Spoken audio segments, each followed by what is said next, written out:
We have a request that the, let's see, where was it? Building Oversight Committee be moved up with Samuel's group, if that's okay. I'll make a motion to approve with that change. I'll second. Okay, any further discussion? Oh, turn my mic on. Yes, okay, thank you. Okay, hearing none, all those in favor of adopting the agenda signify by saying aye. Aye. Opposed, same sign. Since this meeting is being broadcast, we will leave time now for public comment. If you are watching the meeting and would like to contact us, the number is 715-538-1770. So we'll give you a couple of minutes if you'd like to make a call. I tried to use that for exec finance and it didn't work. Well, it did work, it's just that we didn't answer it fast enough. And then they hung up on you. Oh, it rang about 15 times on mine. No, here it just rang a couple, because Paul was coming up and about I the, sat over there when I. by the time he got here, it turned My off. computer was updating. And I said, uh-oh. Air conditioning went out. Oh, no. Fan.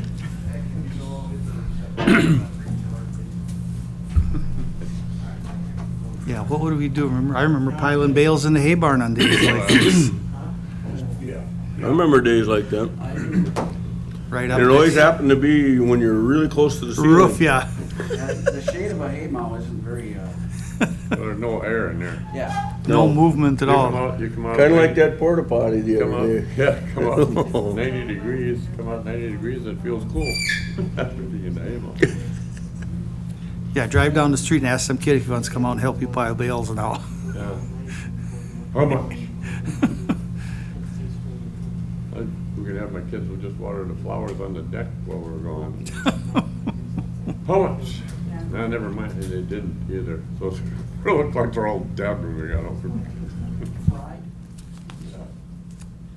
But they'll probably go on. Well, I don't think we're gonna get any phone calls, so we can go on. You wanna come on up then and give us your update? Or you can do it from right, okay.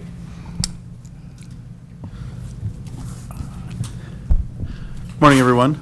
Just figure I'd give you a brief update on the project and how things are progressing. The reason that I asked that the Building Oversight Committee agenda item be moved to this discussion is because we had some discussion last month about whether that committee will continue, and I do have some information to share with you that I thought we could talk about here at the committee level, but I'll keep that until the end of the presentation. So we have a bid day today for Bid Pack 1. It's at 2 p.m. is when the bids are due. We will be opening them in the Trempealeau room shortly after that, so you're invited to come down there if you would like.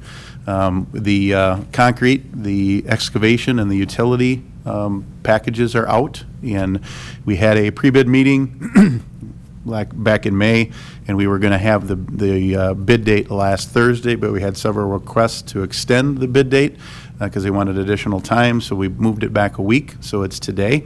We will open the bids today, and then we will take the apparent lows and do a qualification process with them, and then we would like to have you approve them.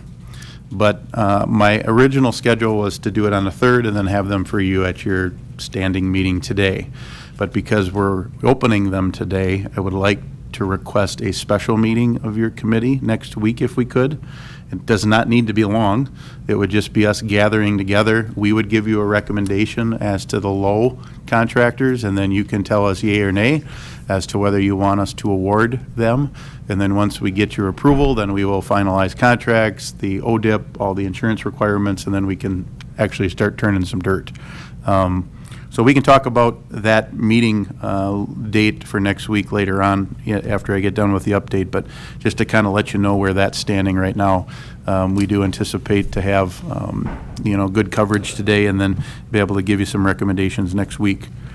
Bid Pack 2, which is the balance of the project, is scheduled to be ready to hit the street early part of July, and then we would probably have about a 3-week bid period for that as well. So then we would have a same scenario. We'd have a bid opening. We would then bring, that's going to be much deeper in bids. There's going to be a lot more paperwork there and a lot more bids during that process because it's just an entirely bigger package. So that's going to take some time for us to do some qualification. So we're probably going to need about a week and a half to do the qualification on bid pack 2. Then we would come back to you with recommendations for all those categories. Like I shared with you before, we're going to want to strategize in some of those categories depending on what the prices look like from a market perspective. The steel indexes have continued to climb, and we may decide that we don't want to award some of them right away. We may want to rebid them as the market starts to tail off, as long as it doesn't impact our critical path on the sequence of construction. So those will be things we want to weigh. If we get a good number and it's within the budget, great. If we have some over budget items, we do have a strategy to be able to navigate through that to address issues that we may see on a price index. So that's kind of the status of bid pack 2. Yeah, meeting is part of a highway, and we're talking fuel prices should be coming down by March. Well, what I've been told, It'll peak probably sometime this winter, and then they should crash. Mike, Okay. please. It's supposed to peak in December. They're supposed to peak in December or January. That's projection, and then they'll start to come back down. It'll make the market crash, and then hopefully it'll start to come back down again. okay. They're forcing it up every month until they get On to that purpose. level, and, On purpose, 10% a month minimum. yeah, minimum 10% jump. So what I've heard from our vendors is something similar to that. I've heard third, fourth quarter was the peak, so wherever you want to stick that pin, and then we'll see a decline. So what we'll be challenged with is there will be certain portions of the project, because there is such a long lead time of being able to get the shop drawings finalized and approved and then actually get into production, that we're going to need to weigh some of those decisions as to whether we award them or if we can wait on awarding some of them. Obviously, some finished materials, we can wait some time. Some of the structural components that are really the backbone of the structure, we're not going to have a lot of leniency on that. So we'll deal with that once we get the bids. It's something every project right now is dealing with in regards to what it's seeing and the increases that we're seeing from the markets, but we'll get through that. So, any questions on any of that on the bid process? And you did say there are several ways they could bid. Somebody could bid on just a portion of Yep. it, or you could bid on the whole Yep. section. Like for example, bid pack 1 today, somebody could come in and do a combined bid for all of the categories that we have, and if their combined bid is less than the other 3 bids, you have the opportunity to take that. If because you don't feel they have the coverage or the ability to perform that work, maybe they don't have the portfolio or they don't have a subcontractor that you're comfortable with, then you can pick the other bid categories. So it gives you some flexibility in regards to how you want to award, but they do have the opportunity to bid 1 category, 2 categories, combination of categories, or everything that's out there at one time. So And that's what's going to be some work for you then, is to just sort to make through sure it we've got apples for so you apples. can get And the best Yep, part, or best price on every part of the project. yep, right. Any other questions Any on the other bid? questions for Kurt? Okay, so the next one would be the interiors. Venture is working on finalizing bid pack 2, which does include some interior renderings, so that you can actually get some pretty colored pictures as to what some of the interior areas are going to look like. And we thought about presenting that to the full county board this coming month, or this month's meeting, but then I thought maybe you as the property committee wants to be the one to see that first and make that recommendation to the board as to what is presented to the board.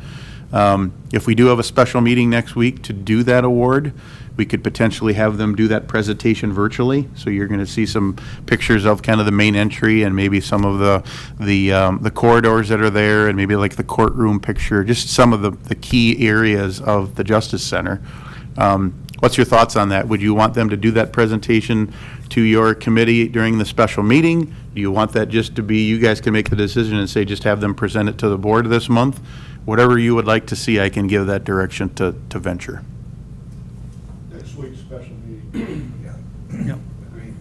Okay. Okay. Yep, we can do that, yep. Do we want to set that date then now, or do you want to wait with that? Well, I have a suggestion, and then if it works for everyone, I'd like it to be June 15th, because it would give us Friday and Monday. That would end up be enough time to qualify this small package, and it's early enough that we can get started as soon as possible. I mean, if we need to do it later in the week, we can. But I really think that, the recommendation is only going to take 10, 15 minutes. We're going to give you what we've done, what our recommendation is. You can ask some questions. But then the presentation that Venture would want to do, I'm thinking they're probably going to need 20 minutes to a half an hour. So maybe altogether we would be in and out of there in less than an hour. And I don't know if the 15th in the afternoon works, or if you want. Tuesday, right? Is it Tuesday? Yes, Tuesday's correct. the 15th. Is there anything else going on that That's a day? third Tuesday, I don't think. Yeah, the meetings are pretty much done. Should we go Could 9 o'clock? could we do it? If you want to do morning, you want to do afternoon, whatever works for you guys. Morning, I think will work. Morning, it's better. Yep. Just normal 9 o'clock. 9 o'clock. Okay. The 15th, okay, June Nope, 15th. nope, you can't, it won't be too early for me ever. You want me to be here, I'll be here. Okay, June. That's right, yep. 6 o'clock. O'clock, you're on? 21? June 15th, 9 o'clock. Oh, 9 o'clock, got it. Okay. Sounds good. Okay. So the next thing that I wanted to share with you was the vacation of Park Street. One of the elements of being able to actually do the vacation of Park Street is that we need to have a release of the utility easements that are there. And I've been working with Venture to get that information over to the city. We have not gotten that information over to the city yet, so that's really what's waiting on it. It's not anything on the city's half, it's just something we need to get those utility companies to do an easement release. And once that's done, then they have to follow the posting in the paper and all of that. So we're working on it. It's not done yet. It may impact when we can close Park Street, but I wanted to let you know that I have been working with Ashley from the city. I've talked to the engineers, and we're working on those easement releases. We just don't have them finalized or over to the city yet, but it's important. We're pushing on it, and we're getting it moving. So. And you said potentially earlier, you said that we were potentially maybe mid-July. Yeah, our Tad, our superintendent, he's unable to be here today. He would like it to be yet this month. The reality is that it won't be until sometime in July, to be able to really get Park Street closed. So it helps from a perspective of being able to use it a little longer. But we were targeting sooner, and it's just not going to happen that way just because of the public notices that are there. So. How many parking spots are we gonna lose when we close Park Street? The total number, or just all of them? Because all of them is the whole, so. Park Street and the Horseshoe, I'm guessing? I think Park Street alone was 40-some spaces. And then from what I was gonna bring up in my update later, was that the confirmation that I got on that too is when Park Street closes, the parking lot behind the building is going to close completely to all vehicles, which will also include the two entrances that are on the back side of the building, so which I'll touch on more during my update at that point. So. Jeremy's got some ideas on opportunities, and I do as well, so. Okay, any questions? Okay, then the last thing I wanted to talk about would be the Building Oversight Committee. Last month when we met, we've been having this combined meeting between Property and Oversight. The question was, because the elected officials are the ones who are going to make the decisions moving forward, does everything get focused back to property? And that was kind of the consensus. The judge had offered to look into the requirements of the Oversight Committee to be able to comply with the Supreme Court rules. His findings were that because of the Security Committee had actually put the responsibility of that committee requirement in the Supreme Court rules to the Building Oversight Committee, that Building Oversight Committee would need to stay intact until the end of design. Okay, meaning that we talked about, do we even meet anymore? So that's one element there, that it would need to stay intact at least until the end of design. The other component is that the resolution, and I was unaware of that exact language that was in there, the resolution pertaining to the Building Oversight Committee that the board took action on, talked that Oversight Committee needed to be there through the completion of the project. Now, the only way that can be amended is, I think, if you take it back to the board and you say, hey, we're going to take the responsibilities of that Building Oversight Committee back to the Property Committee, which I would suggest would be the way to go about it, is that the thing we talked about is that department heads are still invited to be able to come to any property meeting. You as the elected officials are the ones who are going to make the decisions on dollars and cents. There's members of that ad hoc committee that wouldn't have the authority to make those decisions, so it makes a lot of sense to do that. But we just wanted to tie up that loose end, that we may want to bring that up at the board meeting. I can bring it up at this month's meeting if you would like me to, just to talk about the Building Oversight Committee, or if there is some concern that you have about ending it. So my suggestion would be Building Oversight Committee would stay intact until the end of design, when we actually get bid pack 2 out, right? And then once bid pack 2 is out and it's completed and it actually jumps into that construction phase, then you can actually look at that Building Oversight Committee responsibilities are turned back over to property. I think that would be the cleanest way to do it. And that way we let the Building Oversight Committee members know that they're still invited to all property committee meetings if they'd like to be, because they have a vested interest in the project. But yet the decision-making, they would have been steering those decisions back to you anyways. And I think it just it streamlined the process, so. Yeah, they were on that committee to give us insight into Yep. what was needed by the special groups. Yep. And they've done, once the bid is out, their work has been completed. Right. Now, I still want the department heads to know that they have a voice to you Yeah. or through us if there's something comes up during the project that they want to have changed or they want to have amended, or if there's something that the department has a need, that they still have an avenue to be able to do that through the course of the project. I don't want it to come across like we're just slamming the door, because that's not the intent. It's just a matter of not duplicating meetings. So, yeah. Does that sound like a good idea to have him present it to the board then in his presentation on? I think it should be presented to the board Board, and at least yes. go through bid pack 1 and then put it back on property. I think I was the one that actually brought it up because it's just repetitious. We go Yeah. from property to oversight and you just repeat. And there's really nothing gained by doing it, and they still have input. They can talk to Tim or any of us that are on this committee that can forward it back to property and deal with Samuel's group and contractor on any changes they want to make or anything that's approved. But we haven't been really doing anything as far as changes on anything since the design was brought out and everybody looked at it. Yeah. So I kind of thought, instead of having 2 meetings, just go to property, and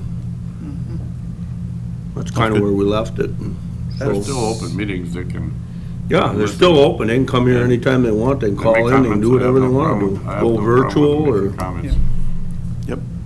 Okay, so we'll plan on that then. Sounds good. That's all I have for an update, unless you have questions for me. Yes, I have a question. As part of the Building Oversight Committee, we have a voice in what we decide.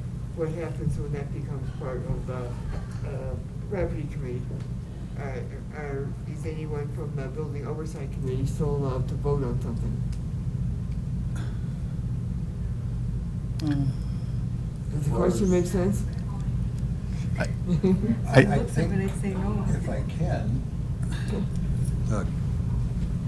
the way Kurt laid it out is, it's property committee, once they have the responsibility for the project, is an open meeting. You have input, you come to the open meeting, give us your input. Correct. Okay, yeah. But no voting rights. but no voting rights. Well, I- correct. Okay, I just want to understand. I think the voting rights was really input into the final decisions that were made. So I think the Building Oversight Committee was really scope-focused in regards to the needs of not only each department, but then the departments as a whole. And I don't want that to change. You're still going to be, when we get into the portion of the renovation portion of that, is that the design meetings will still be handled the same way. Is that your key people will still be having the design meetings with the design team, and that we will bring that back to the property committee as to input that were by individual departments. And what I would see is that if there is an agenda item that a department head has an urgent item, it can be put on that property meeting agenda through the course of that design process. Okay. So the voice is still there, yeah. and anything the Building Oversight did was approved by Property Committee anyway. Yes. The Building Oversight was kind of a organizing factor to make this committee's work a little Yep. bit easier. Right. It was, we just did all this for the input from Yeah, all the from- departments and as many people as we could get involved in it. And Other it than still just- had to come through us and exec finance for approval, so. A lot of it was driven to get the community involved, and I think, Right. I think it worked tremendously. Yeah. Chuck, Yes. Tim just mentioned that maybe we put a standing agenda item, I'd put it as a sub under the Venture Samuel Group. Sure. Because you'll be here every month. Yep. And we'll just have a sub under there with department head So- feedback on So project. something does come up from building Department oversight, head. we do have. Yeah, department head comments or something like that. Yep, that'd be great. Just from past experience, should we talk about frequency of the meetings? Because has my involvement in the last construction project, once a month isn't going to cut it. So what we typically do is we meet with the property committee monthly. We have weekly meetings with the contractors as that construction manager. We will be meeting with them weekly. Now, again, as members of the property committee, you can attend those. And what I have seen is that a property committee may identify one individual that on behalf of the committee attends them. Sometimes it is an elected official. Sometimes it's dumped into Jeremy's lap, where Jeremy will attend. Now, Jeremy will be attending those meetings either way, and it would be a matter of him having a representation from the operations side. If you do want to have a member of your committee that is at those progress meetings, you're welcome to do so. Each county has handled it different. I've actually seen where some counties assign Paul to it from that position. Some people, it's the county board chair. It depends on, sometimes it's the chair of the property committee. Each county does it differently. But if you guys wanted to meet twice a month, we could do that too. I just think that we can address a lot of things weekly, and then come to you with a summary of things on a monthly basis. It's worked well. And if we need to increase the frequency when we get into the, we could do it. Yeah. Special meeting like you're doing next week? Yep. That's probably better than automatically setting a meeting and then sometimes not have anything to really talk about. Right. Okay. Anything else for Kurt? Thank you very much. Sounds good. Thank you. See you next week. Yep. I guess. Just Paul, if you could put that building oversight committee on the county board agenda so I don't forget to bring it up.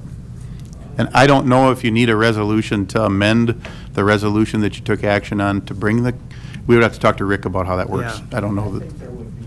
yeah. So, okay, thank you. I wrote down a note to talk to him anyway on that part. So. Okay, thank you. Okay, moving on. IT department. Before Kurt goes too far, when we had a discussion on Monday with exec finance, one of the questions was, what was the plan from Samuel's view For as that for IT? Yes. So if Kurt, if you wouldn't mind, if the chair will Yeah, allow go it, ahead, have go, him address yeah, that. because that did come up, there was money in the original bid for IT, but we don't know to what extent. Yep. I think we planned 2 soup cans and a string. No. Yeah, right, yeah. No, Tim and I have talked, and the data center is included in the project in regards to the room, in regards to the racks that are there, switches, and some components that obviously are kind of the basis of design, so to speak, to get it up and running. I know Tim has got some solutions that he is going to present to you today that are really something that's going to advance and make your system more efficient. And some of those components weren't included in the project. And what I shared with him is that, once we get through the bid process, if we identify that there is additional funds available, it's something that we could look at from a budgeting perspective. But there are some elements that Tim's bringing, solutions that are, I don't want to say state of the art because people think that's a lot of money, but I think he's bringing some great solutions to the project that should be considered, that would be above and beyond the typical scope of the project. So. Go ahead. All right, so first would be thanks a lot, Kurt. Yeah, that kind of answers your question too, then, right? Yep. I had to follow up with him to verify exactly where we're at. So updates from IT. From the last time we met in May to today, we've had 626 incidents and service requests. For reference, last year in 2020 was our biggest year ever, and we had 494 in the same time period. 2019, we had 370. So bringing people back to work, there's been some adventures and whatnot.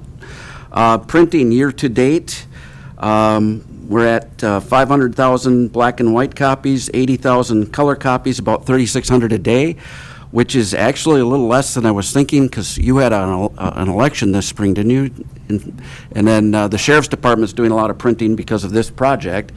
So I was expecting that number to be higher. For comparison, last year we had about 404,000 black and white copies at this point and 89,000 color copies. The color copies keep dropping. I'm going to be readjusting our structure with E.O. Johnson, because we're just not using the color copies. Good on everybody for not doing it. And of course, today I printed out In color. a whole bunch of stuff. Yeah, that's an unfortunate side effect of not having something you can see on the screen real easy.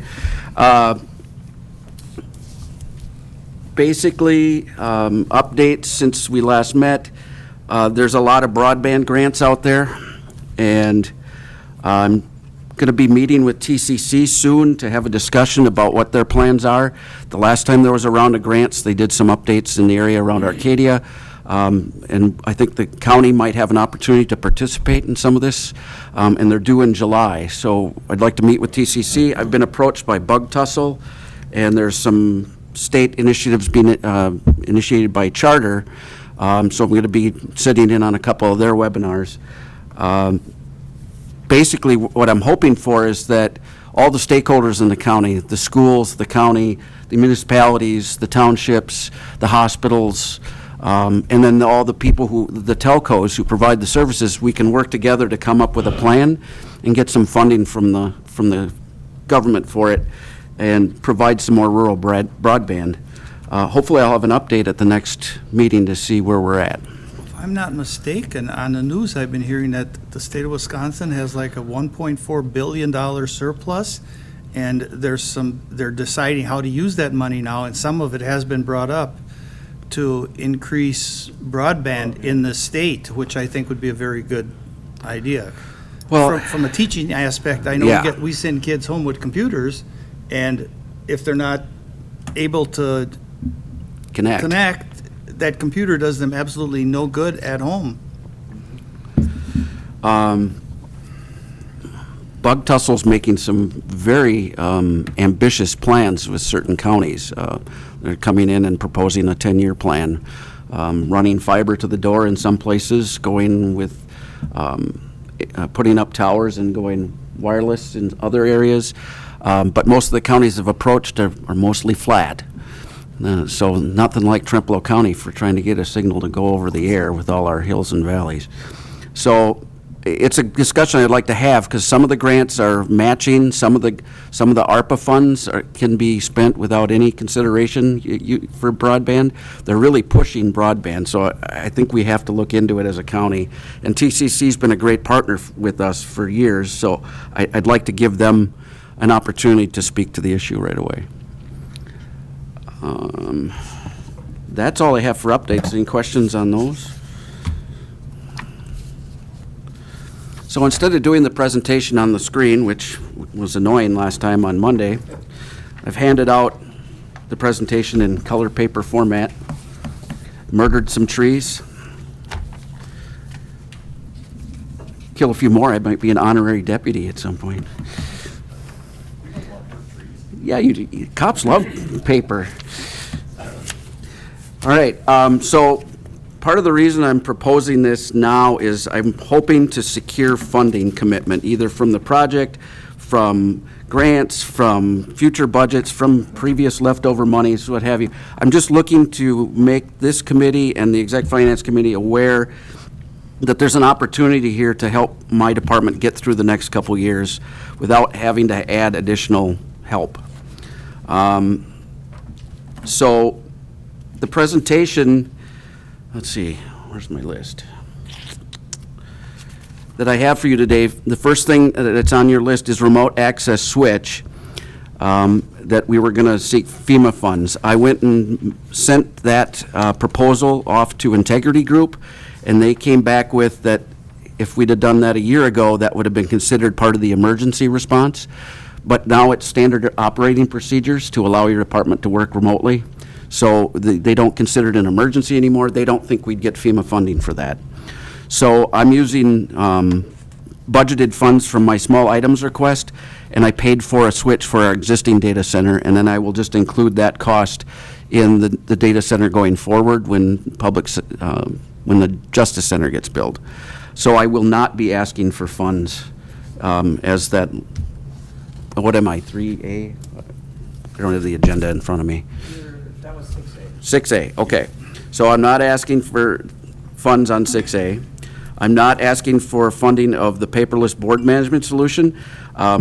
Paul and several of the stakeholders, we had a meeting on how our agendas and minutes are handled, and we've worked through some details. And the IT department, we think we can do a SharePoint site and collect and distribute paperless versions of the packets for all county board meetings, leveraging that. We're still working out the kinks, but FEMA wouldn't cover that anyway, so I'm canceling that request. And besides, Paul, I think you were fine with going with SharePoint on that, correct?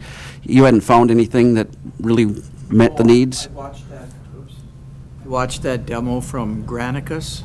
And it wasn't what, Okay. it was almost like the one we watched a couple weeks before that. Yeah, they're expensive, and they don't necessarily hit all the things that a little county like us needs. Request number C has also been canceled because it doesn't meet the FEMA requirements, but it will be revisited come budget time. The free version of JotForm has been used. It's not free, it's actually a paid-for version, but during COVID, JotForm granted health departments across the country access to it, so we were able to leverage that in the health department. They did a wonderful job producing easy-to-use forms that allowed citizens to interact remotely and make appointments. Barb, your experience with it, was it good? So other departments are interested in that. They'd like to be able to have people file applications and fill out forms and permits online, and JotForm is that flexible tool that meets HIPAA requirements and would allow us to do that. So it will probably be coming to you as a budget item in August or September, whenever that starts. So then we come to the presentation. Do I do the resolution first, Paul, or you want that afterwards? That would come after. Okay. So the first page beyond the Trempealeau County Information Technology cover, I'm discussing some of the things that are still concerns for our department that we've been working on bits and pieces ever since. We don't have any redundancy for our public safety software system, not a physical redundancy nor a logical redundancy. So if we have there's some points of failure that are a single point of failure that would knock down our public safety software system for dispatch and jail and the sheriff's office for anywhere up at the easiest fix would be under 24 hours, just under 24 hours, but most likely it would take us a couple weeks to get back online. That's not something that we can continue to do. We don't have real-time boundary alerts, meaning when somebody's trying to hit our network or commit some sort of cybercrime against us or to deny service for us, we don't have alerts blaring a siren that lets us know, and we have no automatic actions. Our firewalls don't automatically take action to prevent what's coming at us. That's just not a solution we can afford or use effectively right now. We still have generic users that are connecting into systems due to limitations of certain kiosk computers and things like that, and we've mitigated potential damage from that as much as possible, but that's definitely something we want to fix as we go forward. We have weak security on our finance system that we have approval to fix, but we haven't gotten around to most of it. The biggest problem for the organization by far when it comes to creating vulnerabilities is the fact that certain departments, when they interact with the state, have to have certain versions of Internet Explorer or certain versions of Java. And there are literally hundreds of vulnerabilities and exposures that are created because of those old versions. When you can't update your Java or you're still on IE 10, those aren't patched. So it creates vulnerabilities, and our systems are constantly lighting up with potential problems from that. Another issue that is not going to be easily solvable, we now have over 193 mobile devices paid for by the county. We have no consistency in acquisition, implementation, and monitoring. We have probably 6 different versions of iPhone floating around, about a dozen different versions of Android, different operating systems, different requirements. We have a difficult time managing the security for that element. But there are no easy and affordable solutions there. The other issue that's emerging, more county staff are using personal devices to conduct county business. It's just inevitable. People coming into the workforce, they've got their personal phone is attached at their hip, and they don't want to lug around a second phone. They'd rather just load the app on their phone and do it. So you're going to see more issues with that going forward. Some of the things that this committee and the Exec Finance Committee before you had the wisdom to approve, we've gotten rid of our on-premise Microsoft Exchange server, which removed a large headache from the organization. We've moved to the cloud-based Office 365. The website is no longer hosted internally as well. So all the barbarians are now outside the organization, and instead of being invited in. We've unified domain security, where once it was fractured, we're almost done with that project. There's still some holdovers that are just too painful to convert, but as they get replaced, we'll be moving those forward. We've established managed desktop and firewall security platforms that are managed from a single pane of glass. We can get reports back from different computers, and we don't have to go to that computer to find out what's going on. We can look at that centrally. We've managed to get the VPN networks secure and set up on our perimeter just in time for the crisis last year. So we basically went through COVID without any hiccups on the VPN connectivity. Didn't have any security breaches from that. I'm very happy with the equipment and the staff on that. And we have deployed the audit appliance, and that's really been a wonderful product. We've gotten some very important alerts from that have protected us from some compromised sites and helped us figure stuff out before panic set in. Some of the things that we have done has created new problems. The Sheriff's Department rolled out the RMS system and CAD monitor to our fellow agencies throughout the county, and we wholly support that effort because it helps everybody do a better job for law enforcement. But part of the problem is we only control one side of that equation. Each of the agencies in the county, whether they're Blair PD, Osseo PD, Arcadia PD, they have their own security to manage on their end, and they're connecting into our system. So it creates some headaches for our staff. It creates some headaches for them. The state agency doesn't really care for that arrangement. So we're going to have to continue to work on making that a better process for all concerned. Office 365 is configured, and to make it work right with limited damage to productivity, we have not configured it so that it blocks people from accessing when they're not on the network. That's a tricky wicket to set up, but we hope to fix that soon. And when I say that, I mean somebody can have the app on their phone, whether it's a county one or not, and they can be on our network and connect just fine, and we like that. Or they could be sitting in a Starbucks and they can go into their email. Now, by policy, they're told not to do that, but there's nothing in my system that forces them to. And we want to make sure we're forcing that they're connecting back in through the network before they go out and connect to the email. The next three are the same problem. We've rolled out products that have created issues for us because things are no longer supported.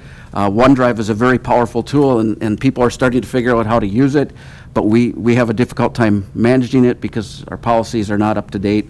And then all this mobility is really creating some security nightmares for us. What we're in process of doing is multi-factor authentication. The board approved that last year. We've made the investment.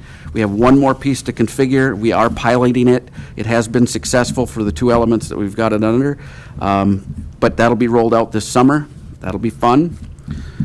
Some departments can't wait, I'm sure. We've been hardening our servers and devices to make it less of a target for hackers. We've limited local authority to workstations, so if things do come through, there's nowhere for those viruses to land. The person doesn't have privileges to let that executable run. Redundant network connections on all the servers are being put in place. And then we're working on policies and settings to make Office 365 more secure. Those security challenges, the next page, basically, rather than just read those off, I'm going to go to the part that is changed from previous years. 62 advisories since March 1st, 46 of which applied to things we use and employ. That's ours, every one of those, having to go through those and see how they apply and then patching it on our firewalls or on our devices. Since Monday, the number is now 68 and 52. So we've gotten 6 that applied to us just in the last 4 days. It's getting to be a major headache. When I created this PowerPoint, we have 187 devices with nearly 3,000 unique vulnerabilities. And we've got hundreds of logins attempts a day that are not from inside the organization. So the enemies are still trying, is what I'm saying. Security statistics, the same thing. I'm not going to read those off to you, but please note the FBI reporting a 300% increase in reported cyber crimes. And of course, you've all heard about the JBS and pipeline issues. The ransomware business is booming, and hopefully we can stay off their radar enough so that we don't get attention, because we are prepared. We do have off-site encrypted backups, but we could lose a month of data. We could lose a week of productivity. We could have systems go down. I'm sure the insurance company that covers us would tell us to pay the ransom, but I'd rather resign before pay a ransom. I feel like that's just not an acceptable solution. So my proposal, it's part of the resolution I'm asking for today, and that first box is secure. And in order to fix some of the things that were identified in the HAVA security subgrant for elections last fall, we had a outside vendor create conduct a security evaluation, and they produced a report for us under basic and enhanced security recommendations on the cybersecurity mobility tree or whatever. We have 6 elements that we need to fix, and we need help to do that.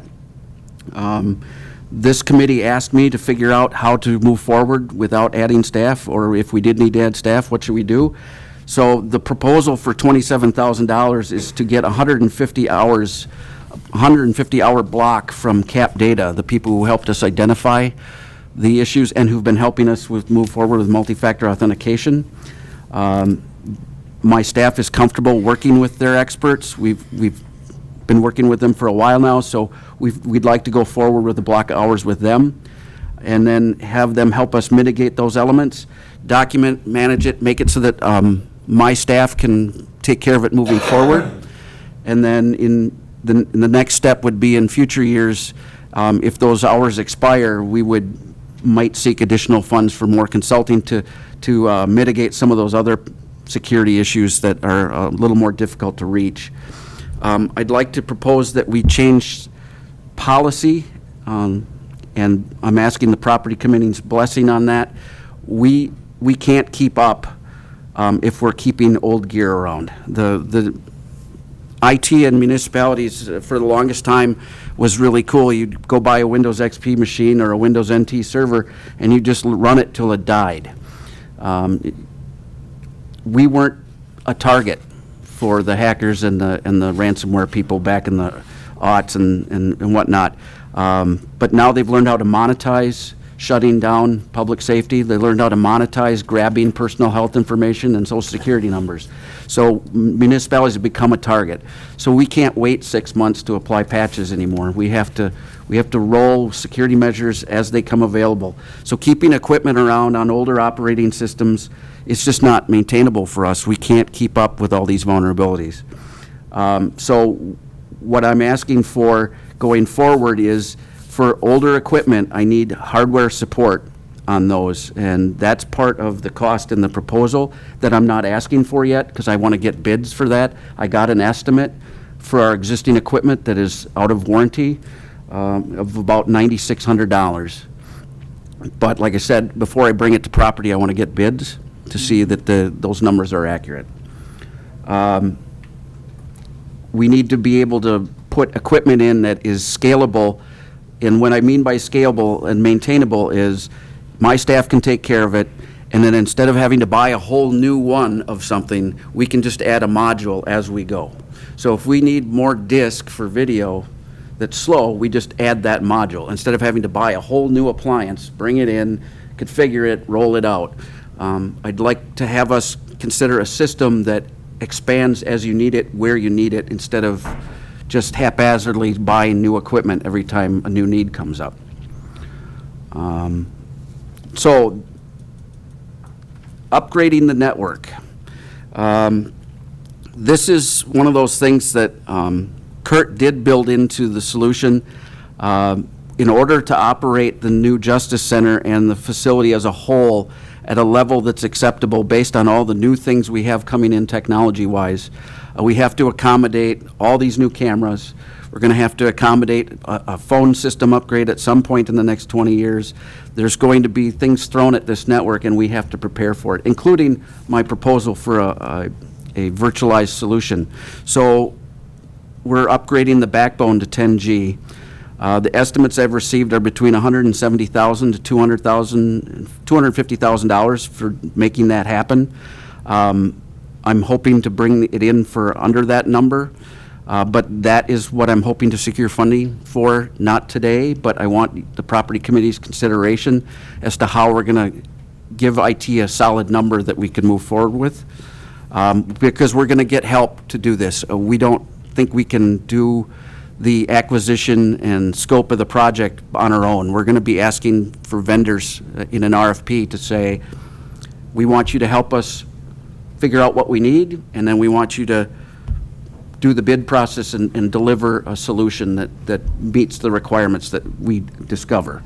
Then the last element is to virtualize, and to virtualize, by that, I as I said before, instead of having every time we need a server, I bring in a $15,000 to $25,000 box and then configure it, and then a week later we fire it up and we're ready to go, and then that's a warranty that starts ticking the clock right there.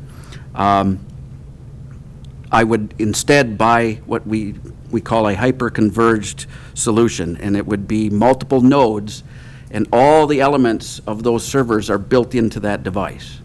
So it's a big box full of disk and fast memory and CPU, and it allows you to run multiple systems, on one device.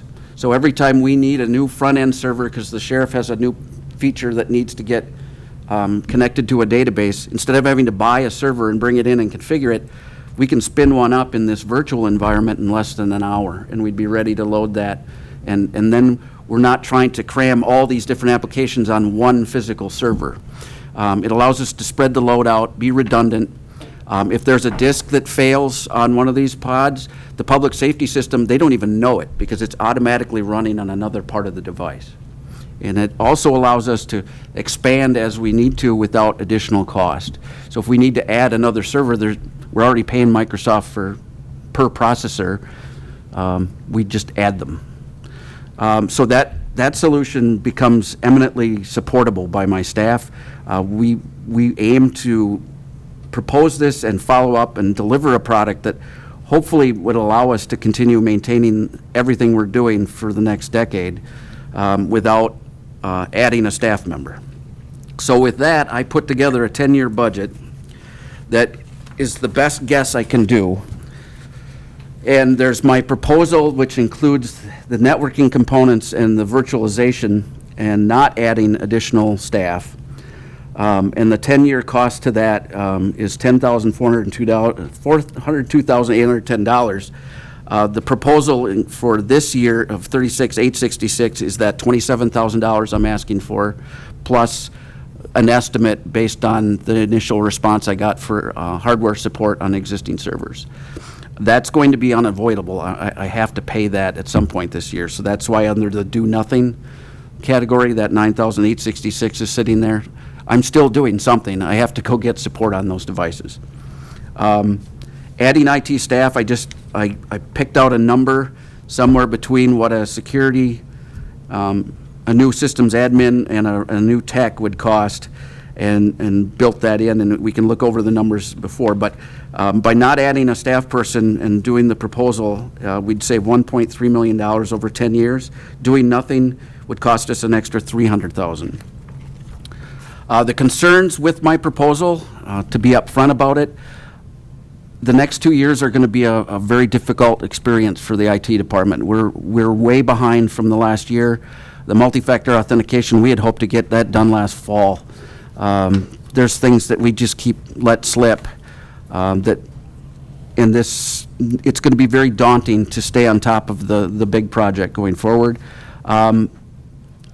The proper planning and execution of this plan requires a commitment soon. I'm going to need to know probably by the end of July what my funding levels are going to be for this project, so that we can put together solutions and find them in time to deliver when the data center is ready to go. Microsoft licensing is a pain to virtualize, but that'll fall on me. I'll have to figure out a way to move forward with that. And then there are the unknown forces. There are things we know we don't know. And someday I may turn around in 5 years and come back to you and say, I got to add a staff member. And then I expect you to whack me over the head for not thinking forward enough, but be warned, the potential's always there for shenanigans. The advantages of what we're proposing is we strongly believe it's going to end up being less cost. It provides a lot more operational flexibility. We don't have to wait around to implement new solutions. We can build them out as they're needed.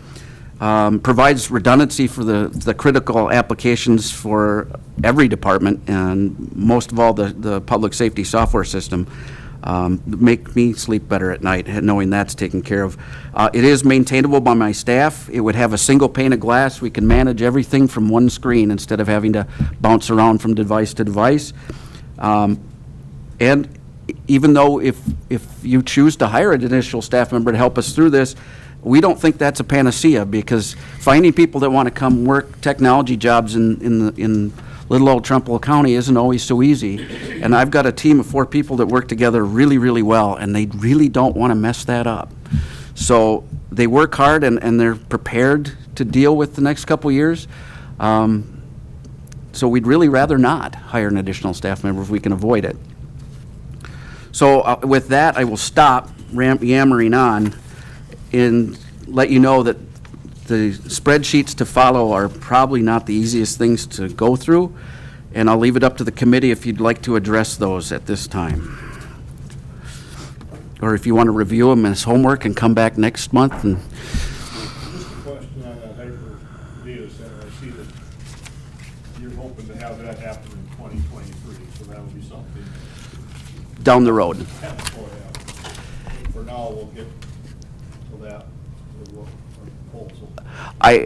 I don't want to set up the new solution in our existing data center. I think you want to put it in the new data center with the new networking built into it, because the last thing you want to do is roll out a brand new shiny system and have people say, well, this is slower than the old one. That goes over like a fart in church, and we're not prepared for that. So, yes, 2023 on that, but the networking one, we want to move as quickly as possible. I'm just looking at this portion. Is this 10,000 or 10 million? 10 million. It is 10 million? Yes, sir. Huh? I was kind of hoping this comment here was supposed to have been a period. Yeah, I'm sure if you looked at the 10-year budget proposals from other departments, you'd blanch at the amount of money you go through. So that includes everything. There are some places where I had to make guesstimates. The 10-year cost estimates are, am I going to be able to continue to do printing for the same price for the next decade? That's a stretch. Is Pro Phoenix only going to go up 3% a year? Is the sheriff's department at some point going to be told this system doesn't work for you anymore and we got to update that? We just don't know. But I wanted all the variables to be equal among the three options. So everything that I've plugged in there, as far as professional services and wages, is the same between the three proposals.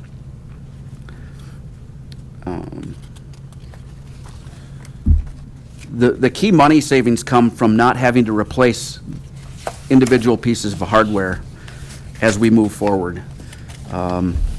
Replacing each one of the servers is where a large majority of the cost comes from.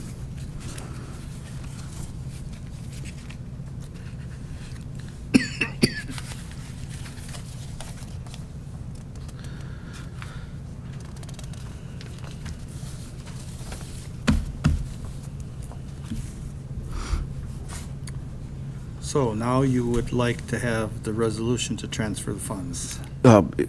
If you deem it so, yeah, we could do that. Because we approved that at Exec Finance on Monday, didn't we? So you're at D2 is what you're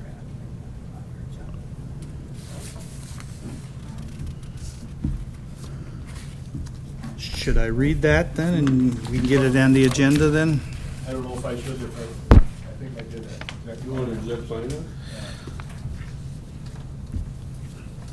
Do we have to read this resolution? You want to just read the result or something? Oh. You pretty much explained the first part. Well, it doesn't take that long. I'll read it. Okay, so here's a resolution from IT. Whereas the Trempealeau County Information Technology staff are not always able to complete every critical technological security task and problem mitigation needed to protect the county and its information.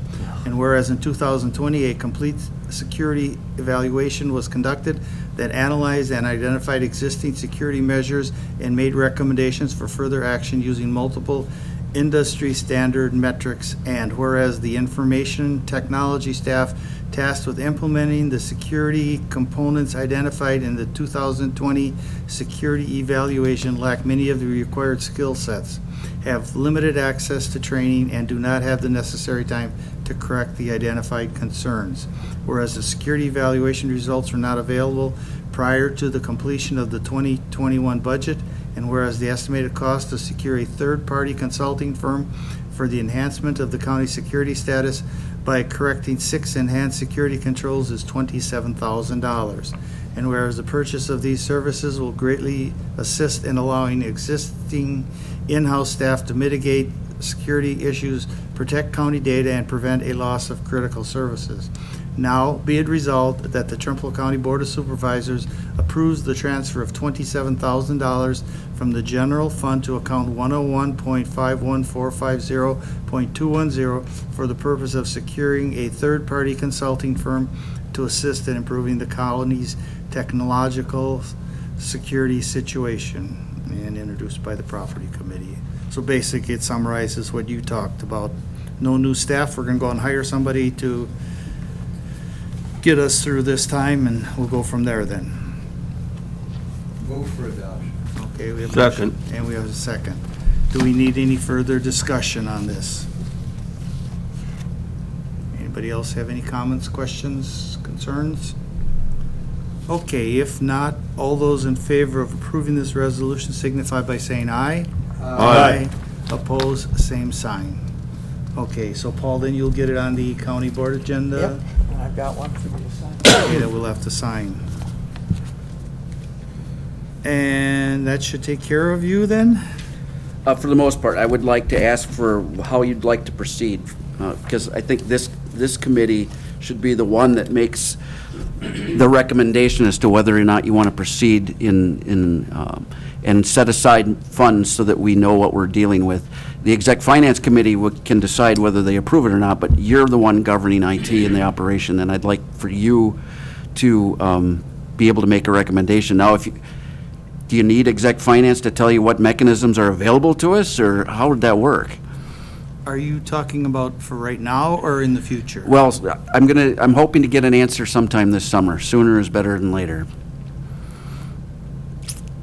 So if we reconvened at the July meeting and property committee had an idea and wanted to move forward, and then the following month, We can exec take finance, finance.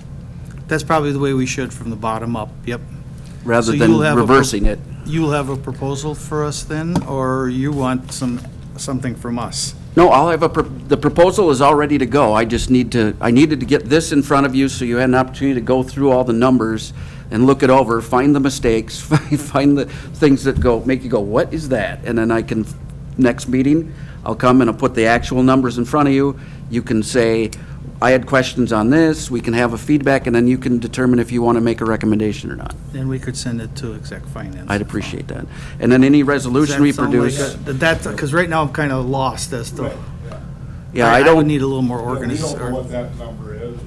well, it's going to be $500,000 is what it's going to come to. Oh, okay. 450,000 plus 50,000 in I didn't contingency. think it was gonna be that. Is that something then in the budgeting process, or you're going to want to transfer from the general fund? I'm leaving that up to county board members. I can't presume to know your mind on this, but you could leave it in the 43 million, the Justice okay. Center. You could pull it out of general funds. You could tell me to go fly a kite.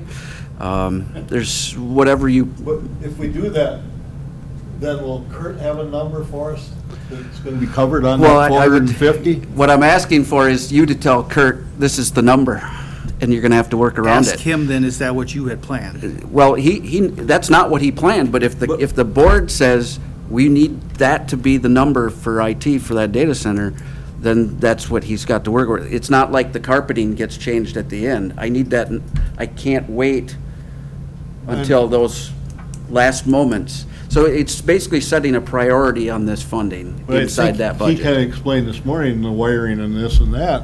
He Yeah, must- that's still He out must there. know what that number is, doesn't he? He's working on it. They're still doing the engineering on that. That includes all the cabling, all the builds of the closets, the power, the HVAC, so, But how close to 450 is that? We don't know, you don't Oh, know, he it's probably gonna- doesn't know. yeah, he doesn't know. The 450 is just for these elements. It doesn't include any of that other stuff. And that was. This is over and above what he said he was gonna, Oh, Well, he set aside a couple $100,000 for the components in there. okay. And that was the discussion we had at exec finance. We didn't, there was money, but we didn't know what kind of dollar amount. Is it $50 or is it $500,000? Because I've been very clear with the Building Oversight Committee from day one that we cannot just pick up the stuff we have down here and move it over. It's not gonna work. It's gonna create an outage, it's gonna create productivity losses, I can't build in a new data center for that equipment. It's too much heat, too much power. So we're designing, Kurt has been designing it from day one to be what we're proposing. Am I correct in saying then that we would like him to present at July then? Yeah. That we can discuss and look it over and make recommendations from there? Does that sound, okay? Yeah, I wanted you to get time to think about it and have a good month to mull it over, so that and feel free to send any questions my way or stop by anytime, just not in a group, please. And then any resolution you produce, I'd like it to be done in one breath, if you wouldn't mind. I want to hear that. Let's see, would we be ready for a resolution, or are we gonna want some time to think and talk about it after his I presentation? can go either way. I'd almost like some time after we I hear. think we have to, yeah. Yes. You Okay. present to us, and then we'll discuss it and. So I'd be hash it looking around. at, I'd be targeting probably August for a resolution. A resolution, yeah. Does that But we sound- could probably move that through all three bodies in August, right? Yeah. That shouldn't be an issue. Technically, this resolution was done a little backwards also. We went to exec first and then to the standing committee. And the protocol for the county is to go to standing committee and then the then money exec and finance. then the county board. So you gotta kinda keep that in mind too. But I figured this was an emergency. We did it once with the TV studio too, so I mean, Yeah. it's been done, but I But mean, with this it's- bigger it's- amount, we probably better do in the correct order, so Yeah. somebody doesn't Exactly. come back on us. So I don't plan on bringing a resolution to the next property Nope, committee okay, in bring it July. to the August I'll meeting. bring a proposal, a formal proposal in July, and then if you guys make a recommendation at that point, then we would have a resolution. It'd give us a chance For to ask August? questions. For August. And then August would get, I mean, then I don't exec think would we- have it in September, so it'd be September county board. Yeah, because we could not do it all three in August, can we? Because that's, No, because Yeah, we, exec finance finance meets is always be first. ahead of the property. Yes, that's, I think September should work. The only one I'm worried about is the networking one. But I think that should be fine. Okay, so that'll be our plan then. We'd act in November, or in August, and then we can move it on to exec finance in September, and it can be acted on by the board in the September meeting then also. As long as we, yeah, That would be our that plan, works. okay. Okay, sounds good. Thank you very much for your time and patience. Anything else? Okay, Jeremy. So I had to leave for a little bit. How much money did you ask for? $500,000. Oh, then what I'm asking for will be a piece of cake. I'm gonna start with the most obvious issue that I've had this week is with this chiller. As I mentioned in a previous meeting, there's two chillers outside. There's a large 80-ton unit and then a smaller 60-ton unit. That 60-ton unit over the winter, the heat exchanger cracked. This is a warranty issue. Went through that, that part's been ordered, and but it hasn't been replaced yet because it hasn't arrived, because it's taken a while for that thing to get manufactured in here. So this week, obviously, it's 90+ degrees every single day, and this 80-ton unit is having a hard time keeping up. Then it shuts down, which is what I just ran out of the room for again in a minute, because I'm watching it on the computer and I seen the whole thing shut down. But it's because train just arrived and they're looking at it for me at the moment. But in that 5 minutes that he had it shut down, dispatch went up 4 degrees, up to 82 degrees in dispatch. Now, what's comfortable for some, health department likes a little bit warmer than some of the other departments. It's probably a little warmer than y'all wanted it in there this morning, but there's not much I can do. The other issue is the way that this building is built. We have no supplies in the hallways, but I have a lot of returns. So every time anyone opens a door to go outside, it lets in all that heat and the humidity, which then gets sucked back into the air handlers to be cooled down and redistributed through the building. Because the chiller's not working right, the temperature won't get to where it needs to be to have the boiler kick in. The boiler needs to run to remove the humidity from the building. But since I can't get the temperature low enough, the boiler won't kick in, so now I have a nice, relatively humid, sticky, uncomfortable parts of this building. Some offices are better than others, and it's just the way that the building is laid out. The jail does just fine, but it's because of where their air intake comes from, and because there's no entrances and exits on the jail that people are going in and out of all day long to redo that. So I've got Train here now. I had Winona Heat and Vent here the other day. I was here with them, I think Tuesday night till about 11 o'clock at night, trying to get this thing going for the next morning. Hopefully at the end of the day today, we'll be good to go. I actually got a sprinkler sitting in that thing too to help cool down the coils and help cool down the water. So my water bill next month is going to be a little bit higher because I've had a sprinkler running for 3 days inside of that thing, but it's helping, but only to a point. Again, there are some offices, the way that it's situated, we'll use land management, for example. The main office in the land records, land management area is in land records, is where the thermostat is.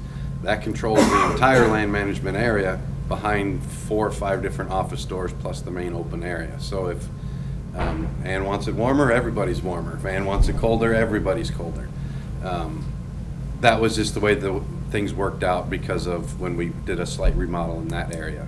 Health department has the one shared in their area for the lobby area that they share with child support, but then they have a handful in other areas of the building too, or of their department too. So some are going up and down, but I'm not getting very good control. The water's set to be at 45 degrees right now. I can get it about 57 again, but that's not cold enough. So the smaller chiller should be, all the parts should be here by the end of this week and then installed next week when it's still supposed to be 80 some odd degrees. So hopefully we'll get some reprieve on that. I'm setting everything as low as possible once Train leaves again today so that I can get the humidity and the temperature down overnight.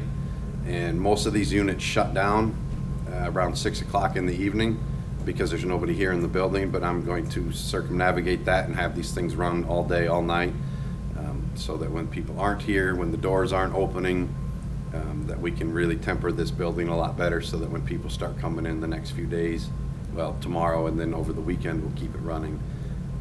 Hopefully we get a little bit better. So that's the biggest issue that I've had this week, and it's still ongoing. So, and I've tried to make everybody aware. Nobody's really ripped me a new one walking up and down the hallway, so they're being real understanding about what's going on. So that's the biggest update I have. All the rest of them are just going to be smaller and easier things that we're going to be looking at doing. First and foremost, I got this carpet out here in the hallway. It's in really, really bad shape. I've called probably about 15 different companies to come out and give me prices on installing it. I've had one show interest, and then once he got here, he didn't want to do the job. So everybody's either too busy because they're short-staffed, or they just won't call me back. So my guys, we're going to end up doing this hallway at least with in pieces, kind of with the same black carpet that we've put into various other offices here in the building, just because it looks really bad. There's been glycol spilled on it. It's 20 years old. It's just worn down. So over the next month, you'll see my guys doing, like I said, a piece at a time, to at least get the appearance of that thing going a little bit better. Just So you because do have carpet to put in? I do have carpet. I bought that 2-3 years ago, so I have enough carpet on hand. Okay. And like I said, with all the people I called, most of them, like I said, wouldn't call me back. The one came out and looked, and then 2 or 3 of them just told me they would not put in carpet that they weren't supplying. They wouldn't use my carpet. So it is what it is. I've come across a lot of people lately that are either short-staffed and won't come out, or they're overbooked and they won't come out. So that's one of the things that we got going on here. Next big issue was what Kurt had touched on earlier. So earlier this week, walking with the superintendent Tad for this new project when we were discussing the closure of Park Street, he was hoping and anticipating that they would be able to close Park Street by the end of this month. But like Kurt said, it might not be till the middle of July. What I was then told at that point differed from the discussions that we had had earlier, that when they close Park Street, this entire parking lot behind our building will be shut down as well. Because all of the utility work that is going to be starting will be being ripped up in part of that parking lot. We were hoping that at that point in time, we'd be able to leave a portion of a lane open, one of the entrances open, so people could still go in and out. That will not be the case. So come July, they're going to fence off the parking lot, and they will close the 2 back entrances, 3 back entrances, including the one for land management. The only way that you'll be able to get into the building is if you're authorized to come in through the sheriff's department, through the main doors at the front, or through the quick trip side. You'll still see my staff from time to time going through there, but we'll have to meet the safety standards set up by the construction crew. So we'll have hard hats and safety glasses and stuff, but that's just so that we can get in and out of our shed where we're storing certain things. I did sit down and talk to the city, and then I was going to go talk to a few of the department heads that this impacted after this meeting, for all of the county vehicles that are parked here in the back parking lot: land management trucks, health department, and human services vehicles. I got the agreement from the city, from the mayor, and then from Ashley to move all of those vehicles over into the Hobson lot, and then we can leave those there indefinitely overnight on the weekends without getting a ticket from the city, because we'll have nowhere else technically that we can leave them for all this time. City gave us no issues with that. I laid out a portion of it that I'll go over with the department heads, that I can still see it on certain parts of our cameras, so we can still see some of the vehicles. The only trade-off with that was everywhere that we park the vehicles, me and my staff will now be responsible to plow that parking lot, because of they will do it early in the morning. They said if we move all the vehicles, they'll plow the parking lot. Well, they usually plow that thing at 4 o'clock in the morning, regardless of how much snow we got. I'm not coming in and moving 15 cars at 4 o'clock in the morning, so we'll end up plowing most of those sections there. I did reach out to a few companies, again, looking at trying to help us out, because we're losing 50 parking spots in the middle of July. Everything on Park Street, everything in the back parking lot, and then once some of the more detailed utility work starts, we're also going to lose Hobson between 53 and Park. everything between us and the church, because they're gonna have to rip up that street as well to redo the storm drains and some of the other stuff. So that's quite a bit of parking we're going to lose for a while. So I reached out to 6 different blacktop companies, and 1 got back to me. What we're looking at doing is on the southeastern corner of this building, which is going to be where the big maple tree is, or the lawn that sits on Hobson and 53, is removing the trees and then removing the lawn and turning that into a parking lot. That was part of the plan, though, correct? No, this was all just hopes and dreams right now. This was not part of anything that have to do with this construction project. This was something that had been discussed before, that I'd mentioned at one point in time.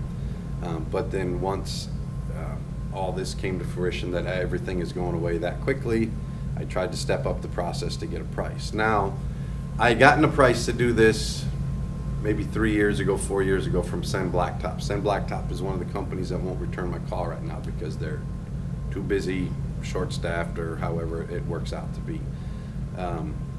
I talked to Brett about this before too in the previous weeks, and what I'm looking at doing is, since I just laid that sidewalk over there, we're not gonna remove a section and put an egress in. We'd still be able to utilize one of the egresses in the existing sheriff's parking lot, but then there's 4 spots that are next to the dumpster. Those would go away, and it would just become a drive-through into there. In doing this, I'll gain 24 parking spots. 20 parking spots minus the 4 we'll take away next to the dumpster, and 2 handicap spots. That would put everything at the current existing entrance. Once the construction is done, my plan is to use that parking lot then for the county vehicles. That way they're not eating up some of the 45 spots or whatever it is we're gonna have in the main parking lot now. Bad side is the one company, I am still also waiting for the highway department to give me a price. They are usually higher than a lot of other companies just because of the rates that they go by because a lot of their stuff, I believe, is set by the state for certain pricing and stuff. So they're a little bit higher than some of the other people that I've got prices from, but Al's gonna send somebody out early next week to give me a number on that. 3-4 years ago when I asked to do this, Sen Blacktop quoted me, and I want to say, because I didn't find the paperwork, but it was about $45,000, because I brought it to property committee and exec during budget time, and it wasn't approved at that point. The price that I got now from Monarch Paving out of Eau Claire, which is a conglomerate of Matthew Construction, because they seem to have bought everybody, was $135,284. So only a little bit more than what it was 3 years ago to do the exact same job that I wanted to do. And this is remove the trees, remove the lawn, and then at this point in time, put a layer of pea gravel down, because all of that sewage work, or the storm drains work, runs underneath that section of grass. So it would be a pea gravel parking lot through the summer, and then they would come back in the late summer, early fall, and then put blacktop down. Because of the, well, obviously because of the amount of this project, I still need to get at least one more price. But this is something that, in my mind, we need to move forward with something like this, because we're gonna be short. Even when this building is done, we're gonna have less parking than we do now when this building is completed. So we're gonna need somewhere else to put some other vehicles. Mind you, the existing sheriff's lot will become an open lot for other things, because the sheriff's vehicles will have somewhere else to go at that point. But this will be a good spot to put all the county vehicles at that point. So once I get another number, hopefully maybe I'll talk to Paul. If you're gonna call a special meeting by next week, maybe I can get it put on that agenda as well, so that I could rehash this, so that we can discuss it a little bit more. But this is gonna have to get addressed at some point. But once I get another number, and like I said, Matthew Construction is the one that I called. Monarch Paving is the one that called me back, because Matthew bought everybody around here. So basically, highway department seems to be my only other option other than Sen. And Sen is like I said, has not returned my calls after the 5 or 6 calls, voicemails, and text messages that I've sent. So that one is something, it's quite a few parking spots we're looking at doing. It's 8,400 square feet of a new parking lot, so it will desperately be needed, especially coming forward here. So we'll address it again then next week, but I just want you guys to be prepared that with the next price that I bring. Put that on the agenda for that special The next meeting. price that I bring may be comparable or maybe a little bit more than this one. Now, I did talk to Paul again too, because I do have some money, I don't want to say squirreled away, but set aside that were from other projects, carryover and stuff like that. Sitting down with Paul and the numbers that he gave me, I don't have enough to cover this whole project. And one of the line items was actually for $12,000, which was for a veterans office remodel that we were looking at doing this year, which I don't want to earmark for that quite yet because I need to discuss that on that here in a second too. But let's say roughly there's about $100,000 that, with approval, we could probably pull some of that from. And I'll have an exact number on that for next week, so I'm not coming and asking for the whole $135,000, but it's still going to be a substantial chunk that I'm going to be asking for. But at least know that I'm going to be covering more than half of it with existing funds. So speaking of the veterans office remodel, one of my capital expense projects this year was to do a slight remodel in the veterans office to help him meet some HIPAA regulations for when they're meeting with clientele in there, because right now it's one open office and a closed office. They were hoping to build some walls and put some doors in and a few other things that I've discussed with Steve. Once the construction on this building really ramped up in the gear, I was asked by, I don't know if he's coming back, by the county board chair to kind of put a halt on some of the construction in-house, because we're looking at spending, $3 million, whatever, shortly after this one to do some remodels in this building. But Steve is still pretty adamant about trying to get an area for him and/or Don to meet with somebody that's private. Now, we also are aware that in 2 or 3 years, once they move, as it's sitting on the outline now, they'll be moving into the admin area of line management, where Verge and the director's office is as where it's scheduled to be now, where veterans might go there, which would give them the 2 offices that they would need and then an open office. I'm asking property committee at this time, if you think you want me to move forward, I have the money earmarked to do some construction in there, but what is property's thoughts on me remodeling a room knowing that we're going to move them shortly?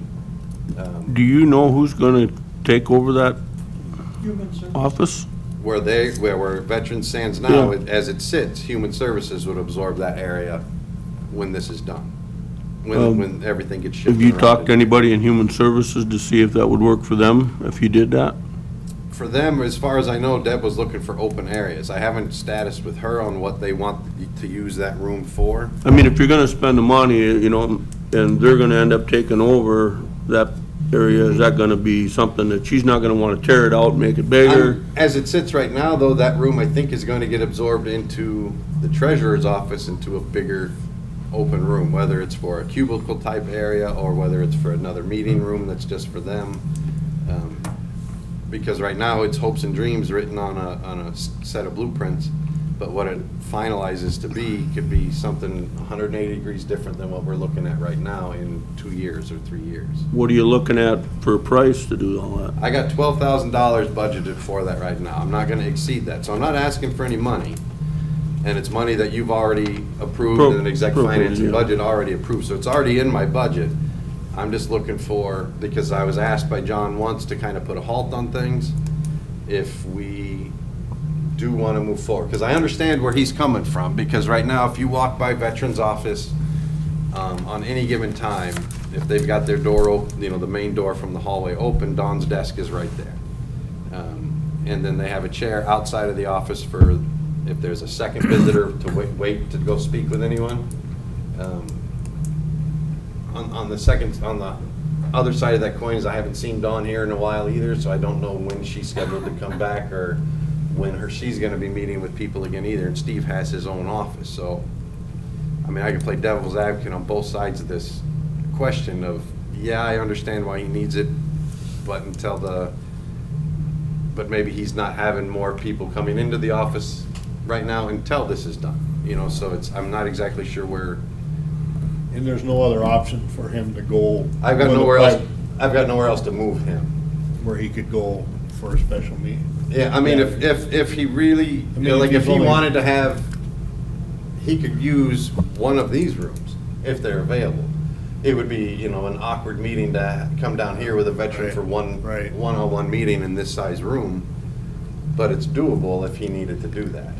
And we do have Wisconsin room available again, too. Yeah, so all the open meeting rooms that we have are open and available again. So if the Wisconsin room, for instance, if he's only meeting twice a week or something like that, it would seem reasonable that he could go there if the rooms are open. Right. Seems like we'd be kind of jumping the gun to start remodeling now when We're gonna- nothing is set in stone with any of the rearrangement for the existing facility. Yeah, and which is the reason why John asked me to, you know, just to slow down on it. Steve just reached out to me yesterday to kind of find out where we were sitting on this again. So I told him I would bring it up here to see what the thoughts are on that. And again, I can reach out to Human Services to see what their intentions are. I can reach out to him about using other rooms for meetings, and then maybe try to get a schedule on when Dawn's going to be back on site as opposed to remote work to see. I think in the letter that he sent, because he didn't come to exec finance for his report, in his letter, I thought he said she was going to continue to work at home until they reevaluated the policies.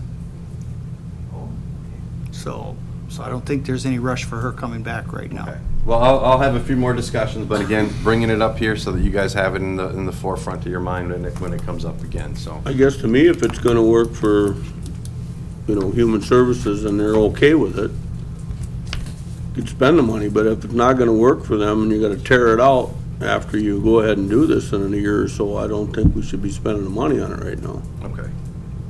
That's my thought. I mean, I'm not the entire committee, but We agree. I agree also. Sorry.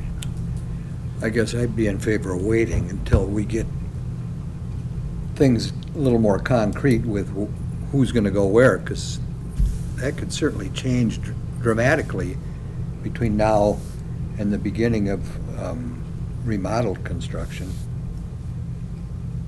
Yeah, there's quite a few things that can go one way or the other. So like Yeah. I said, just bringing it up, and then I'll discuss it with them, and if it becomes necessary, I'll throw it on my updates the next time. The x-ray machine that we ordered for the front door was delivered today, so we have the new unit in place. I haven't gotten a schedule from the company yet for the training, so it's just, the machine is just there. And I'm gonna send the paperwork over to Kurt so that we can, and with all the new dimensions and everything, so they can build accordingly at the new entrance. Because right now, it's just the machine, and it has a conveyor belt that runs through that sticks out about 18 inches on either side. But then I also have 3-foot rollers that go, if I wanted to, which we do not have room to do that where it's seated now. But we can accommodate that into the new construction portion of it. So, but it's sitting there. When you walk by, you'll see it. It's a big giant blue square right in the middle of that room. But it's not plugged in, it's not turned on. I gave the manual to the deputy at the front door so he can peruse through that over the next day or two.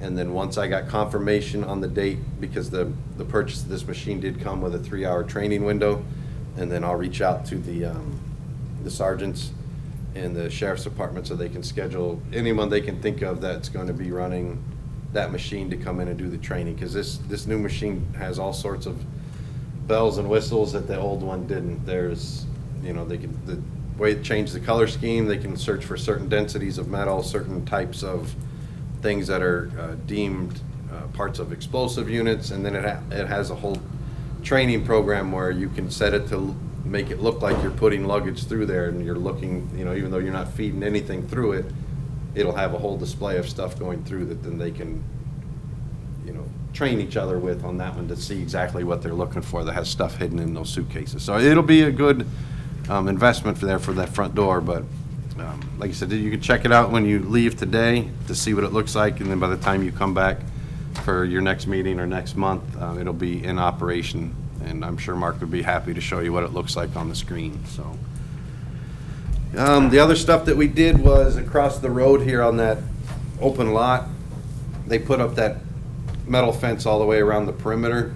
The stuff on each boulevard on Main Street and Hobson Street, we just killed all the grass that's underneath that fence. So if you notice that everything is yellow, brown, and dying underneath, it's because there was no sense in trying to continuously go over there and weed whip against that fence or try to mow it, because they're going to end up ripping it out pretty soon anyway, all those boulevards. So when you see the lawn the way it looks like that on purpose, because that stuff was growing so high up against the fence. Might as well just kill it, not let it grow, and then we didn't have to worry about it. So if you notice that, that's what that one is. And then the last two things are with the jail. So we have the jail sanitizer dishwasher upstairs is down at the moment. I did set them up. The kitchen up there does have a 3-compartment sink like any commercial kitchen does. But for sanitizing their dishes, they would use this machine, which this heats the water up to 185, 190 degrees to sanitize. But with the machine not operating now at the moment, I set them up properly like a commercial kitchen, so they can wash and rinse in one, or wash in one sink, rinse in one, and then the appropriate chemicals to put in the last stall of the sink, so they can dip and sanitize the stuff in there.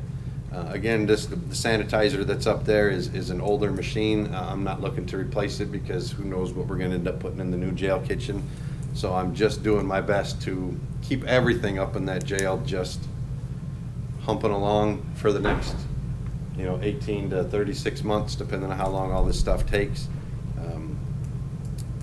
The jail refrigerator gaskets were going bad. We replaced those, and then we've had some issues with the jail doors this past month too. But the sergeants, the company that we had them install the doors, I still pay a preventative maintenance fee to them, and which covers most of that stuff. But again, because of the way this building is set up, every one of the jail doors when they were installed, like when we had issues, I called them up, said, can you send me the prints on the doors and everything else, so I had a little bit more something to reference when I'm trying to do repairs on it. There are no prints, there are no references on those doors, because every door up in the jail was a custom-made job because of the way our jail was built originally.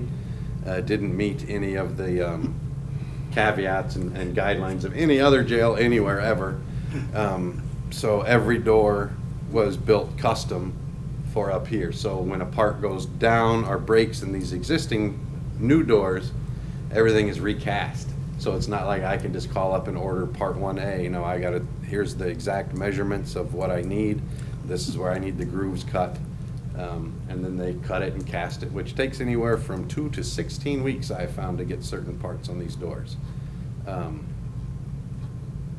It's a long time to be locked in. Yeah, it's been interesting, and like I said, the jail staff has been rather understanding on that, and we've been able to shift people around here and there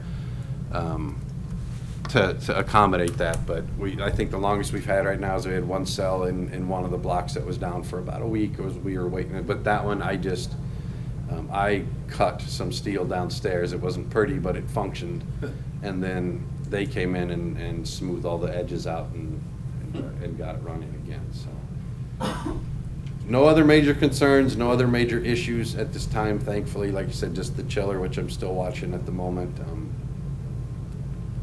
Any questions or concerns from anyone for maintenance? Did you get your washer and dryer fixed upstairs? Yeah, we did have one of the dryer doors exploded for no apparent reason overnight one night.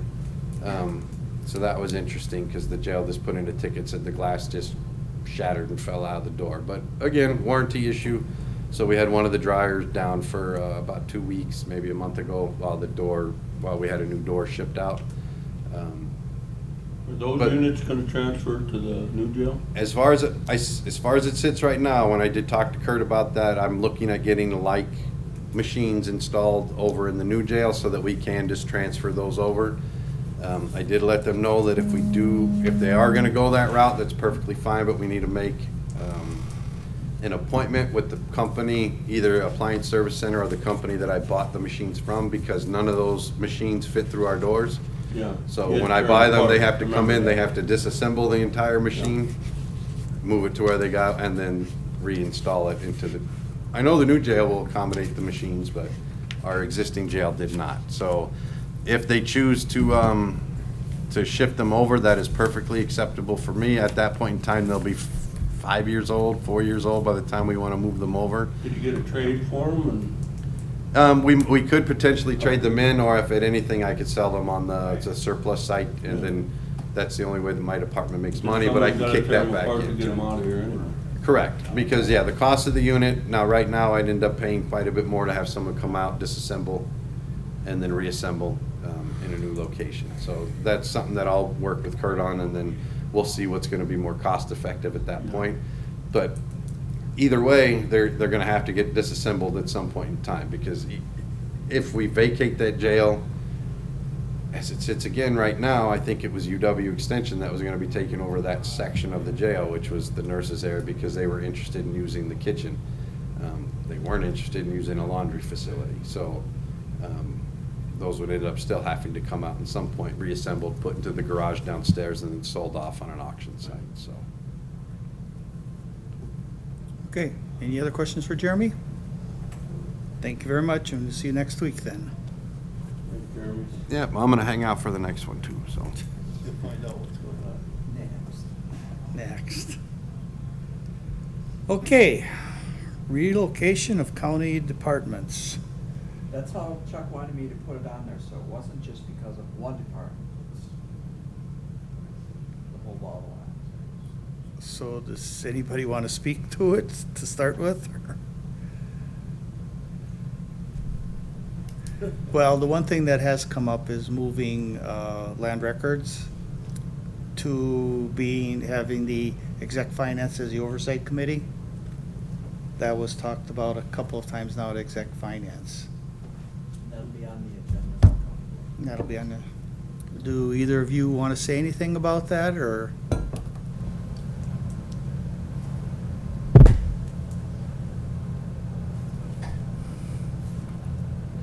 I don't have much to say, but we're fine where we're sitting right now. Our equipment's there, and we're fine. I didn't ask to be moved. No, not physically Not moved. physically. Physically moved, but you would be reporting to exec finance. Yes.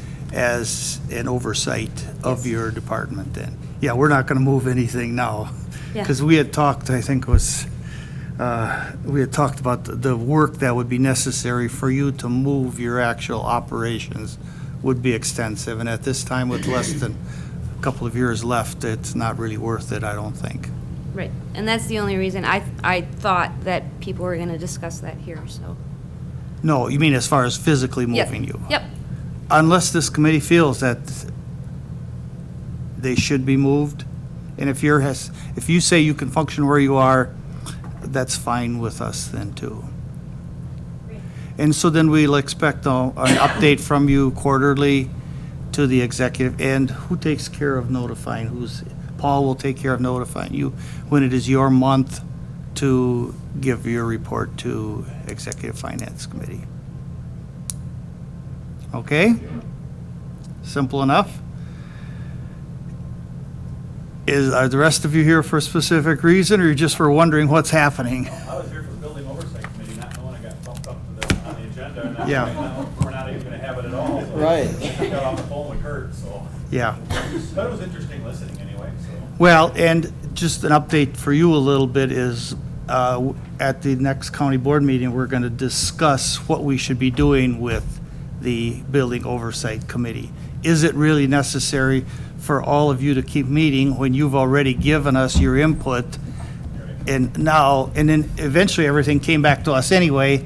You were doing the developing and we were just approving, and now since most of the things are approved, is there any necessity for you to keep having to meet? Right, I think the only thing holding up right now would be whether or not we still meet the Supreme Court approval of having that oversight committee. Yeah, and that was a discussion that we were gonna talk to Rick about. Right. Yes. And we actually, for property meetings now, will have the item with Samuels and Venture on, and then a sub right after that will be department head comments on project. Yeah, because there was some concern from some of the people that if they had a concern, who would they address it to? And we would be able to put it on the property committee agenda, yes. Is it possible to put it in the, among the early part of the meeting so that we can attend it and do read? It is at the beginning. It is. Yeah. Thank you. If you look at the agenda, it's number 5, which is right after public comment. That's where it's gonna go. So it'll be 5A. Okay, thank you. Yep. Okay, anything else then? That was simple, I thought it was gonna be.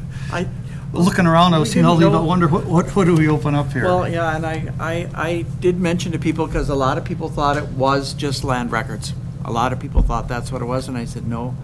Chuck put it on for any department that might want a little more discussion on where they're gonna end up in the project and stuff like that, so. And that's still open for, Yes, yes. and that is still open for discussion. Yep. None of that has been finalized yet, so we'll try and keep you informed of that then. Okay, anything else? Thank you for attending. Okay, so. Happy birthday, Sheriff. Okay, items for the next agenda. I think we've added some things. I've got a bunch on We've here, gone 'cause there. your next one is next week. Yep, okay, so yeah, we have the We're gonna special meeting. Hurry and do that, and I don't know if we'll get it out in time in the mail, so you'll all be notified one way or another. Good. And I think what I'll actually do is, because we're practicing with sending everything out By email email. anyway, this will be a committee email that'll go out to the property committee about next week's. Okay, then we would need to set our next regular meeting. So is the county board gonna meet in the 18th in July? The 4th is a Monday, For which, that means the 18th would be the third Monday. third Monday. So there shouldn't be anything interfering with that. And what have we been trying to do? Get it the Thursday before the county board? No, it Or was 2 weeks the ahead? Thursday after exec is what you've been doing. Okay. And exec is now meeting And on it'd be the 7th. Tuesday instead of, aren't Okay. they? Oh, Tuesday's the 6th. Isn't that what you guys decided on Yep, Monday? yep, we did. The Tuesday the 6th, so 6th. then yeah. it would be then 6, 7, 8? Thursday the 8th? 8th Eighth. is what I would Would guess. fall in place, If you're yep. doing right after exec. But like I said about these things too, that, Weren't we kind of talking about maybe moving ahead of exec finance? That's what I was If just- something came up, we could forward it to exec finance without having to wait a month? yes, because if a resolution comes up that you guys okay and then exec has to get the money appropriated, Then we you have wanna to go wait to for their July next 1st meeting. Thursday the 1st? Does that sound better? That works for me. Okay, Me too. Okay, good. so property at So the 9 first o'clock? Thursday. 9 o'clock on Thursday the 1st? Okay, yep, then that'll give us things ready for exec finance on the 6th, Yeah. and which should get ready things for the county board on the 18th then. So then, I'm jumping ahead here, but Well, we got it's a good. second to discuss it. So come August, we would meet on the 2nd as exec finance, so then are we gonna meet again July 29th? You'd have to if you want to stay ahead of them. Well, we'll see what's in the hopper. Yeah, we have something come up that. So we're not gonna change where exec finance lands. We'll still do that Tuesday. Yeah. It's gonna be coming to us, I think, the most. That would help Tell you. her right over Yeah, there. if you wanna move in front of exec finance every month, that makes it better for me. Makes it, There you yeah. go. And it might end up being the last And maybe- Thursday of the month. Maybe that's something we could start doing too. We'll So see how it what about- works now, for right now, for July. We do July 29th, do it, stay out, we have to do that, that'd be fine. Why don't we do that? Anybody here on Ag and Extension I am. Committee? You'll have to watch that because they always Do meet we that wanna- last Thursday of the month. But do we wanna plan for July 29th right now, since they are early? Because we Okay. wanna stay ahead of them because of Yeah, what he's asked for. Yeah. And I think that's a When good does, idea. What's the one you said Ag Ag and Extension and Committee. Extension, I'm what on time? that, but I think we're kind of flexible. I really do. 'Cause we'll sit. Are you on that one too? Yeah, Oh, yeah. we've been, Yeah. been canceling. Oh, you're the chair. Oh, Right. we've been canceling too, yes, that's right. But I think they're pretty flexible. Yeah. So we could move that to Tuesday or whatever. Okay, so as of right now, we plan a second property committee meeting on the 29th of July. That'd be 9 good. a.m. That way it'll be 9 on the a.m. calendar so that when Ag and Extension calls and asks for a meeting, they'll say, no, that's already taken. So, Yeah, with things happening the way they are right now, it's better if we're ahead of exec finance. okay. Yeah. I got it. So Tim don't have to wait another month Thursday, to we're find going out to the anything. 1st and the 29th. Well, First and the budget 29th, yep. process starts in August, I prefer to have a decision. It starts in Yeah. July. So we got 2 meetings. It actually before that, starts so- in July. That's when I send out all the paperwork, The so, sooner I get an answer, the yep. easier. Boy, that's just, July is next month already. It'll make a decision for budgeting for you then too, start what budget you're next gonna do in your budget. July. Oh, sure. Okay. Okay, is there anything else we need to deal with? If not, I'll adjourn the meeting then at 11:47.